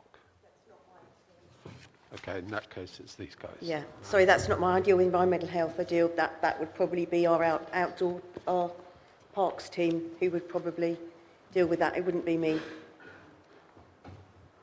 Outdoor spaces team, sorry. So there's been a plan published by HDC about the encouragement of wildlife within the park. There are various things like wildflower meadows, which have been implemented at various points around the park. And yet, when you would look at the plans for the event, because although it's hard to see exactly where things lie, because one has no scale, the other one has a scale which is kind of inappropriate, as we've heard, it would appear that some of the bits would encourage pedestrians across the wildflower areas within the park that have just been established by the HDC. Okay, so it's something we can take into consideration, but it is, as my legal representatives reminded me, it is not one of the core considerations that this committee has to take into account when considering the application. We have heard some assurances from the applicant, and we will discuss those in closed session at the end of the meeting. Thank you. Any other different matters? Ma'am, on the left. Thank you. Can I ask for some clarification, because I'm still confused? We had a conversation and the applicant agreed to one two-day event a year. And then Melanie, you went on to talk about the 12 events a year and seemed to suggest that you're still going to have to... Can you clarify? Are you saying you're still going to put that on the licence? So if we've reached an agreement... Can I just explain very briefly? From a legal point of view, the legal entity, which is the Neotists, has a separate legal identity to the people that it is made up of. It would, if Mr. Pitt and Mrs. Slade cease to have any involvement with the Neotists, there will be other people in the fullness of time that will come on board to be part of the Neotists. We have Mr. Pitt's assurance and we've had Mrs. Slade's assurance that the intention now is to only have one two-day event a year, which we are all grateful for, and is what was the main point of concern. My concern is that if your 12 event a year point is still going to be on the licence, which is going to be granted to the Neotists with no end date on it, at some point in the future, with new personnel involved who come in, which is inevitable in the fullness of time, we could end up with somebody else who's got on paper a licence which permits them to do more than one event a year, and then we're back at stage one. No, it won't. It will be what we've just been agreeing So here. that's all clear? Yeah. And also the previous condition that I asked for, that the only events involving the music and the noise will be the licence holder, would be the events that you organise, not anyone else. Thank you. Thank you for clarifying. Thank you. Unless there are any other questions, we would like to move on now to the next section, section C, which is for the gentleman on the left. I do just have a very, very brief one. So yeah, fully accepting the best of intentions and mistakes made and acceptance of that fact, and echoing my neighbour's point of view that, that was the biggest area of contention, that it'd be one event or more than one event a year, which we've obviously cleared up, so I'm not going to dwell on that in case anyone's fearful of that fact. I think one of the sort of point that came to me was, and again, accepting that all duty of care and responsibility is taken to maintain the quality of the park. You obviously care about it a lot yourself, so I want to acknowledge that. Ben, I've spoken to you previously about the event as well. I think now living in very close proximity to the park, and I understand you did the survey last year and 93% of people said it was a positive experience. I'm not going to be difficult about it, but I'm going to guess you don't know what percentage of those people actually live within close proximity to the park, and how could you? So I understand that. But my concern would be, as the years roll on, because most people are quite tolerant of one event happening and it's going to happen, and we attended the event and that was fine, but there were inconveniences, there were frustrations, many of which I'm sure you've probably thought about, others you may not be aware about, because there was no direct consultation with the people who live in very close proximity to the park. So my question, therefore, is: do you have any plans to have more direct consultation with the people who are very directly affected, as opposed to the entirety of St Neots, where you will naturally get a very positive response for something like this because of how you're laying it out?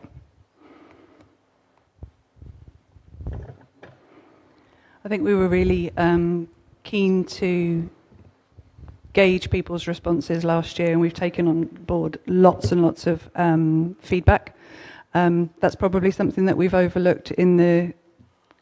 really, this takes probably about 2 years to organise something like this on this scale. So apologies. Last year we made sure we did door knocking and putting leaflets through. This year we just haven't had capacity with volunteers. So that's a great suggestion, and it's definitely something that we would take on. We'd love to have a consultation with as many people as possible. If the overwhelming feedback last year had been, don't do that again, it really inconvenienced us, we wouldn't be sitting here now, definitely. We're not doing this to try to, just for our own vanity project, as it's been accused of, but it's definitely not that. It was on the back of representation for the rest of the town as well, but thank you for that. Thank you. Lady in the white. Have you thought about another venue rather than Priory Park? Why does it have to be Priory Park? Why not Riverside Park? Or because you say you love the park, but I just see this as damaging the park. We live opposite the park. We are the nearest ones to this event. You say you love the park. Have you thought about somewhere else? Where we primarily perform, if you look on the site map and you see the fenced area, that's primarily football pitches, normally throughout the football season.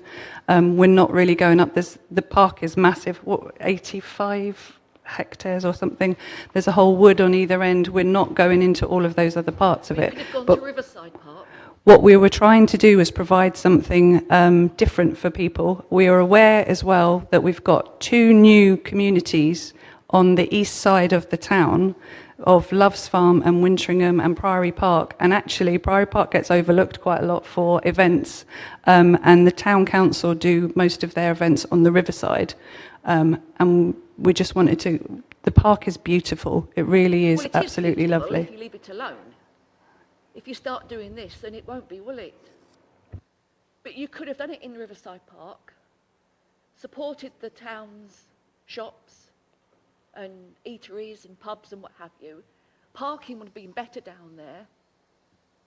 We are really inconvenienced by events on in Priory Park. And I know this isn't yours. No. I'm furious. Because you keep doing this to this park. You say you love it. You can't do. This is right outside our house.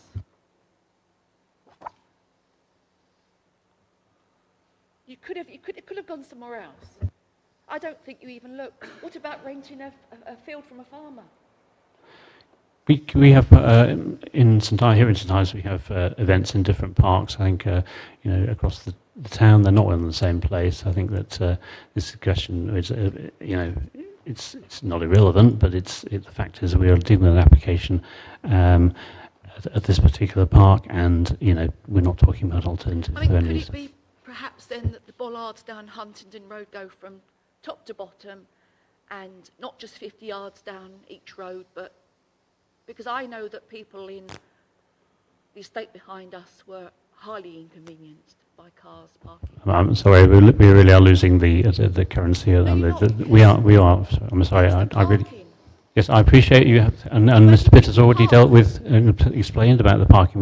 We cannot go over the same ground again. I'm sorry, that's just not tenable. We'll be here all night otherwise.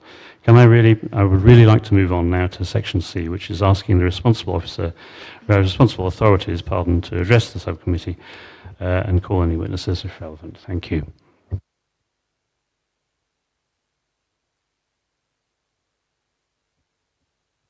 So going forward, I'm happy with the conditions that we've been talking about, and I think that will work. And I can suggest suggest those conditions. But it looks like it's all been resolved now. I just want my other condition added that we spoke about before, and I'll be quite content with that. Thank you. Do any members of the subcommittee have questions for responsible authority? No. Thank you. Do any officers have questions for the responsible authority? Please. Hi, thank you, Chair. I just wanted to come back to a question that was asked very early on. At the time, I didn't have the opportunity to answer it as I didn't have the information to hand. It's in relation to the actual application fee. It was asked right at the very beginning. The application fee come in as £100 based on the rateable value, which is seen on the actual form. Whatever information is put on that form comes through to us. It has been queried, and the actual fee amount in relation to the capacity has been spoken to with the applicant prior to it going out of consultation, and the correct fee has been paid in relation to the application. I can confirm that. Thank you, Chair. Thank you. Any other questions from officers? No. Does the applicant have any questions to the responsible authority? No questions, thank you. Do the people who made representatives have questions to the responsible authority? Gentleman in the blue coat. Yeah, so I think you've all seen the pictures that we published of parking, or the issue with traffic going down Huntingdon Road. Now, I heard mention, obviously, that last year's event had parking restrictions down that road, but is a condition of this that there will be such a limitation for this year's event and subsequent ones? Because this is particularly personal and cuts to a safety issue as well. My wife, who's sitting next to me here, has actually been hit while being hit by a car while on the pavement outside our house, by a car driving up the pavement. Very sorry to hear that, but again, there's a question to the responsible authority. This isn't any. The jurisdiction over the parking would be for the police, and the police aren't here. So environmental health wouldn't have any jurisdiction over the parking or over the highway. No, but you would have to have approached the police to say, is this safe? No, we wouldn't. The police are a responsible authority, like we're a responsible authority. They have been consulted on this, and they haven't been here. Yeah, they've made their submission and they've indicated they have no concerns. Sorry, when there's a safety issue, clearly, we demonstrated this pre the deadline with the photos that you've all seen. I've got hard copies here if you want me to bring them over to you. But there's very clearly a safety issue there which hasn't been addressed. That's a question for the police, and the police have responded. I'm afraid there's nothing further we can say on that. In that case, how can you proceed without a suitable input from the police? We've got a suitable input from the police. We have got assurances from the police that they are happy. And the fire and ambulance service, who have bases down the road, are the ambulance service happy to be met with this kind of thing when called out to 999? Again, we've received no concerns, and you can be sure they do look at these things, and then they will raise concerns where they need to. I'd like to move on to the next section. Sorry, Chair, I did have a okay, question. Mr. Payne, please, quickly, if you may. This will be much more to the point, I hope, for the Environmental Health Officer. The Environmental Health Officer will be aware that there is a document called the Code of Practice on Noise Control at Concerts, and I'm wondering, that in considering this application, whether that code was considered and applied.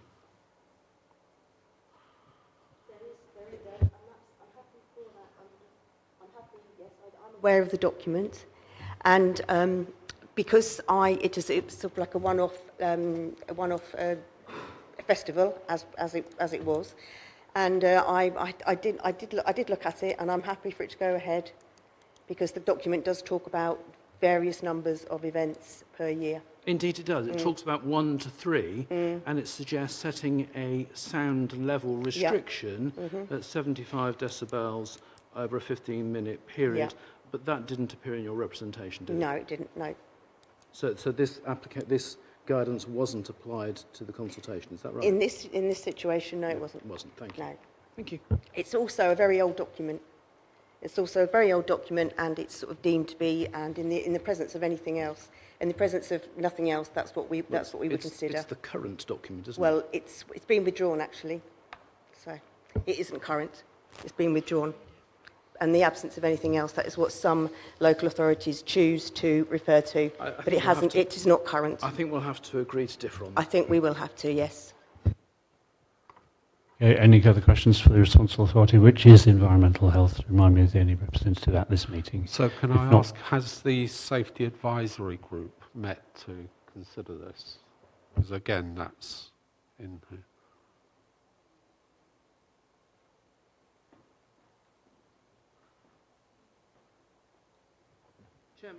My information is that all the relevant authorities have been consulted, and we've got responses from all of them, and that they are satisfactory. Michelle, can you add anything to that? Yes, certainly, Chair. I'm happy to come in, although it may have to go through the legal advisor. But I think there's two separate elements here. There's the licensing element that we're here today to determine the licensing application. The Safety Advisory Group is not part of the consultee in terms of the Licensing Act and the regime, and that's a completely separate process. So I think I just want to clarify that. The Safety Advisory Group would not be directly consulted as part of this application. By the nature of the title, it's an advisory body made of various representatives. So that's not part of it. Today is all about the licensing application and determining that application based on the 4 licensing objectives. Elizabeth, I don't know if you want to come in with anything there to clarify. No, I think that's correct. I think it's really about the responsible authorities in relation to the licensing application. So if they have been consulted and they have the right to make representations with their concerns. Thank you. I'd now like to move on to section D, which is inviting interested parties yourselves to address the subcommittee for no... Sorry, sir. So I'm not sure if you still had any questions in relation to that. You raised your hand. No, I was just saying that they're not the responsible authority in the licensing application. That's all it is. I'll cover it in my part. Yeah, I was going to say, you now have the opportunity to make your submissions. As I say, we have 21 minutes. So I can allow each person 3 minutes to make their representation, and then there'll be questions from other parties to the interested parties. Yeah, the floor is yours. So who'd like to speak? Please. Okay. So for me, obviously, I raised issues about the erroneous nature of the application, which seems to have been overridden. The safety issue is a real issue. As I said, repeating, my wife has been hit by cars driving along the pavement outside our house. I have photographic evidence that this actually happens when events are there. Quite honestly, our objection to this would be much reduced if we could at least get a guarantee that for these events once a year, there would be sensible parking restrictions to stop this kind of thing happening. Having not only cars, but vans, again, you'll see it in the pictures, driving up the pavement is not an acceptable and safe position. Thank you. Is that your submission? Okay, any other members of the interested parties would like to make a submission? Lady on left in blue.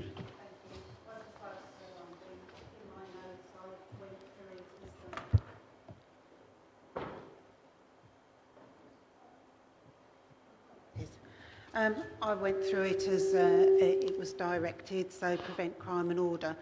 I appreciate what everybody's saying. There's no representation of the police here today, and their comment was there weren't any issues last year, but reading in the Think Local that the plan is that the festival this year is going to be about double the size of last year's, then it would be interesting to have some input from the police that perhaps they need to bear that in mind, that as the size of the festival does increase, then there needs to be some visible police presence.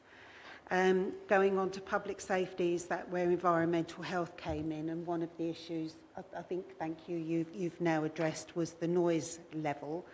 And the concerns, my initial objection to all of this was because of that clause of more than one event per month, and that would have made life intolerable I did go across to the festival last year, and I love the regatta in the regatta meadow and the bands in the park. I love all the events we do in St Neots. I love St Neots and I love where I live. But sitting in my back garden last year, listening to some woman murdering Katy Perry's firework for several hours was not pleasant. So restricting it to one event per year was one of the main things that I was concerned about. And I think we've addressed that, and thank you for that. And it was the laxity in the application, I think, that was our concern, where it was one event per month, where it could be a 3-day weekend, where it was going to be little events in between the festival. So to have it nailed down to 1 2-day event per year, it is really a massive achievement, and thank you for your movement on that one. And it was the public nuisance, the prevention of public nuisance was the big issue which overlapped with public safety. We've addressed the lack of detail in the application, and it was those vague references to summer months, seasonal variations on hours that really raised the concerns. And thank you for addressing those, really. And regarding the noise, I think the other aspect of it was that it was lovely to see so many people at the festival last year, and people come and go, as you say, for a few hours. You think it was about 4 hours on one day, but it's please remembering that as the residents within a couple of 100 yards of the event, we've got it from even before it starts at 11 o'clock to well after it finishes at 9:30. And I can choose to go out for the day if I don't want to sit in the garden and listen to Katy Perry, but there's other people that can't. There are disabled people that live on the estate. There's people with young babies. So it's lovely for the people to come and go, but it was that issue. Your 3 minutes is just about up. Thank you. Oh, If you could just sorry, conclude. it Thank was you. that we're subjected to it all the time. We're involved in it all the time. So thank you for that. Thank you. Any other interested parties wishing to address the meeting? Mr. Payne? Chair, I'm willing to go last if there's anybody else that wants to say anything. I don't know if there is. No? I was just going to sort of finish Patricia's point to some extent. I wasn't actually going to say anything else, but I just feel I want to really sort of make the point very clear, and you've obviously accepted what I've said about consultation with us. And I know the police have said they don't have any concerns, and I'm not going to labour on that point either. But as the organisers, it would just be my request to you to go above and beyond in that area when it comes to considering the parking, because just because the police sign off on it doesn't mean it's not an inconvenience to us as well, with people parking on our streets, slamming car doors at 10:30 at night because they've left the site. Excuse me.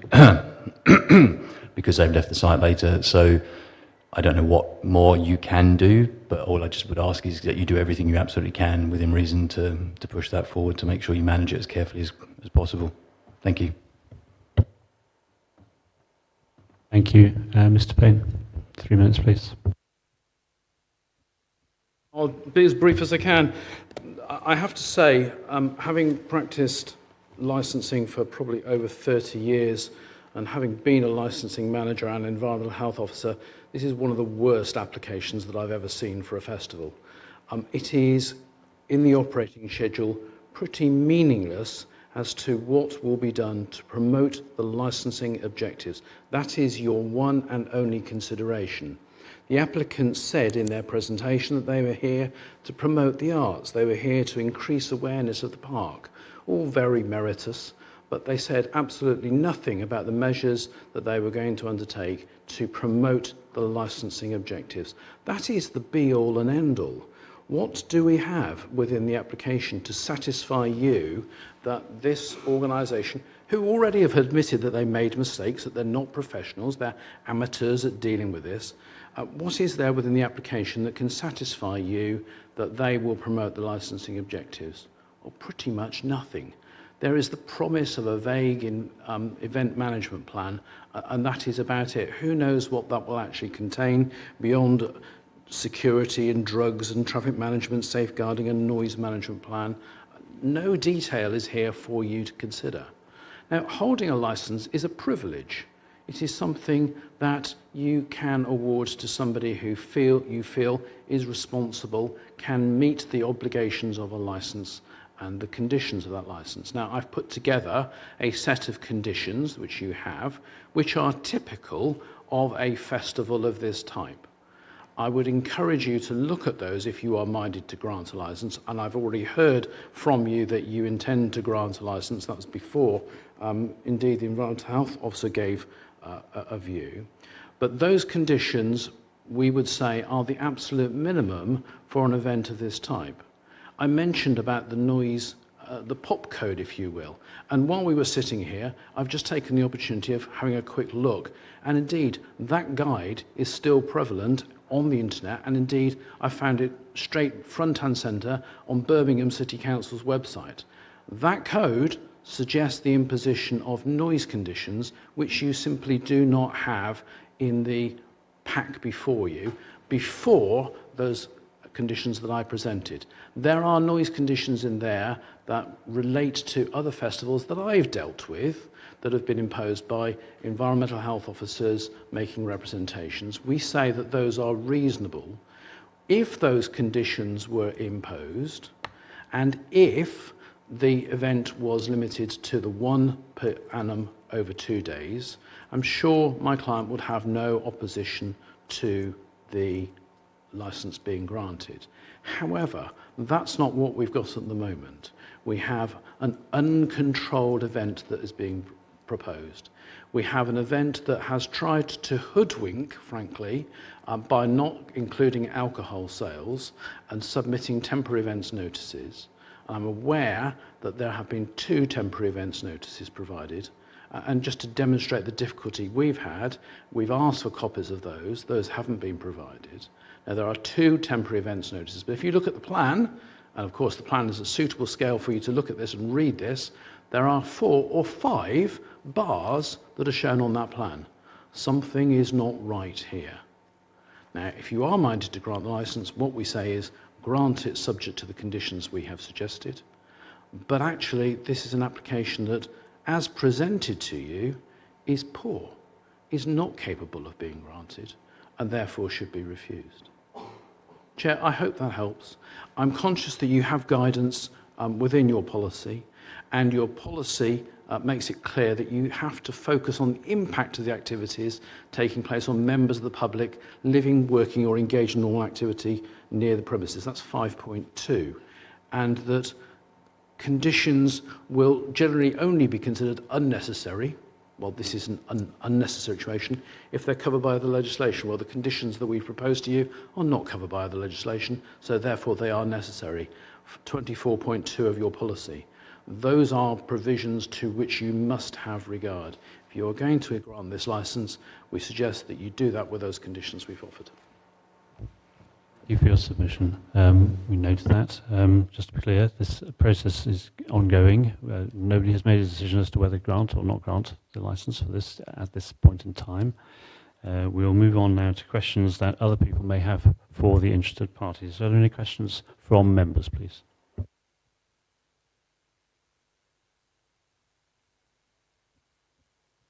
Yes, I would just like to say thank you for coming along today and giving us your thoughts and concerns. It's always difficult.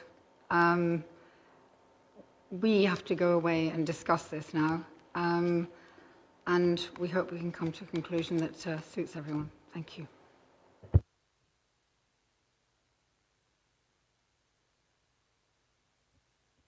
Thank you. Do any officers present licensing of the Council's legal representatives have any questions for the interested parties? Not a question as such, Chair, just some clarity. I can confirm that Mr. Payne's request to provide the temporary event notices was met with an email directing him to the public register, as that's a live document. So at the point that I send him an email, if I provide him physical copies of the temporary event notices, they're potentially already out of date, whereas the register is active. If you look at the register at the moment, there are currently 4 temporary event notices which have been granted for Priory Park, and they are not connected to the applicant. They're connected to the location. Thank you. Thank you. Any other questions from officers? No. Chair, I need to respond to that. I'm conscious that when I looked previously, there were only 2. I'm conscious that even, I think it was yesterday, we were asking for this information and it wasn't provided.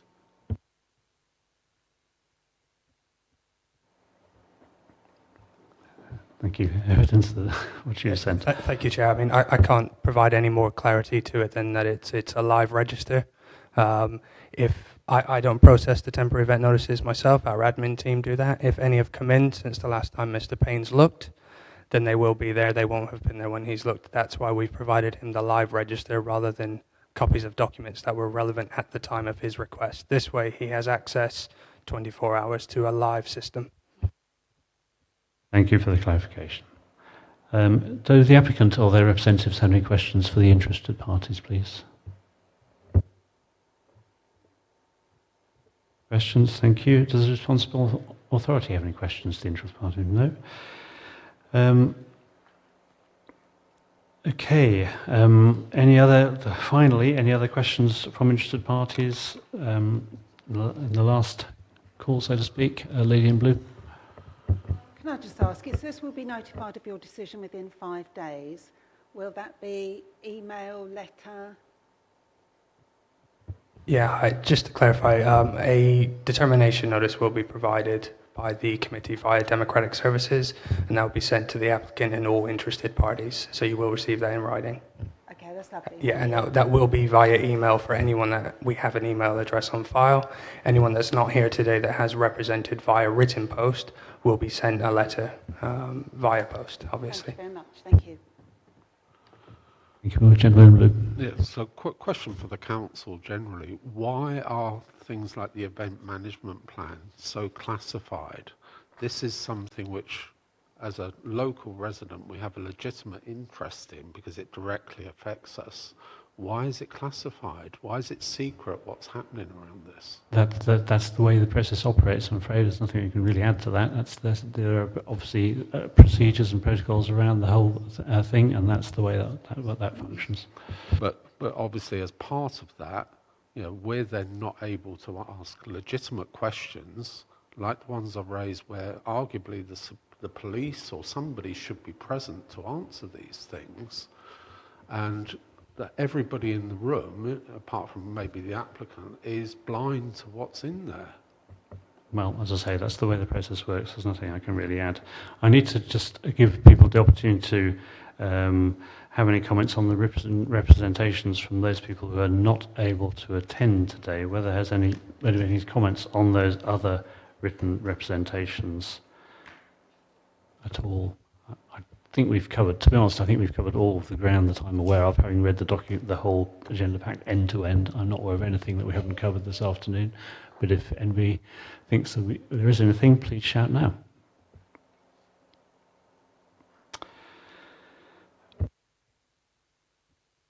And now I will going to ask the applicant or representative to sum up the application for a period of no longer than 5 minutes. Please don't introduce any new evidence to the proceedings at this stage.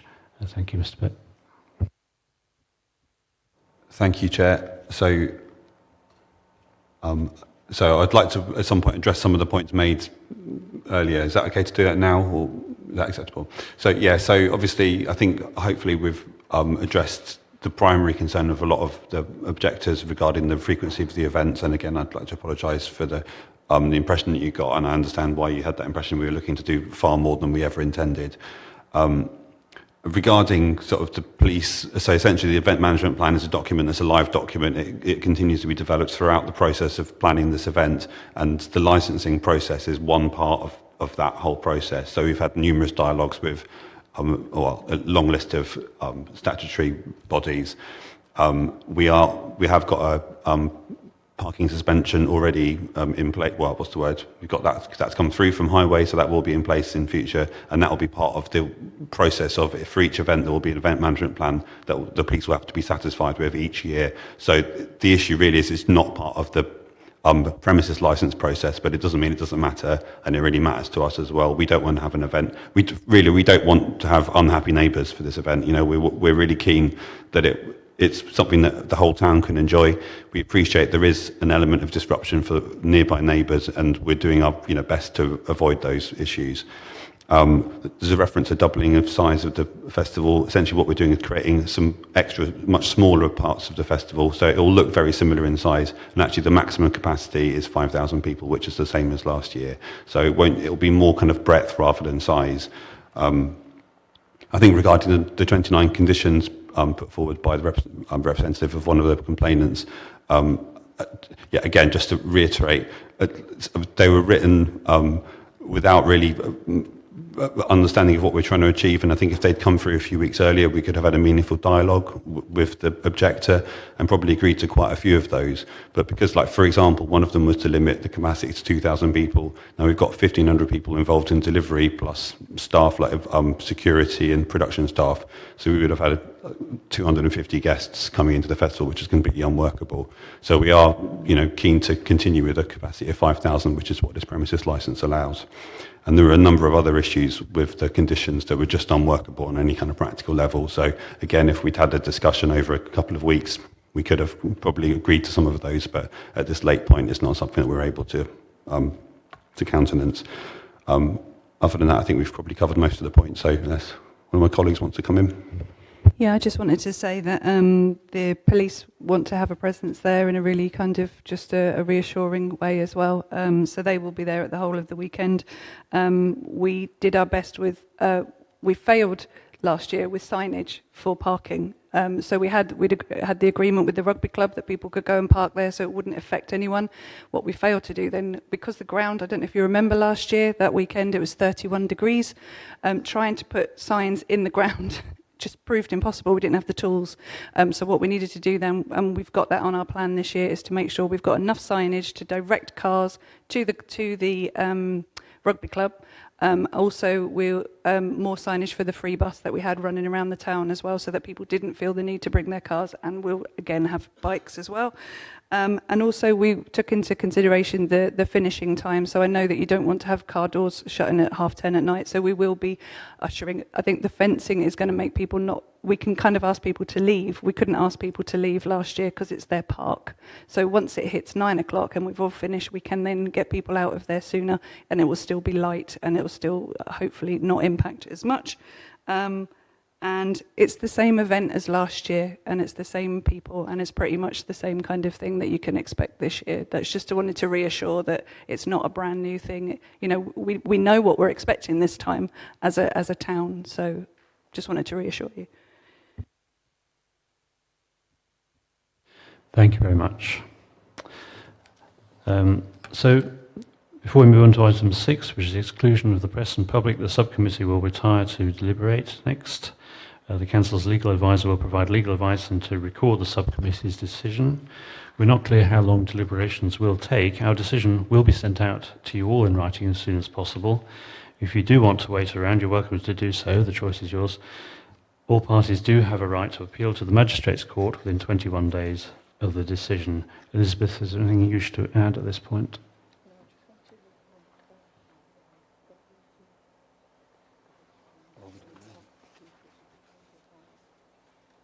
Yeah, just to be clear, we cannot guarantee that we'll make a decision today. We may have to retire and reconvene.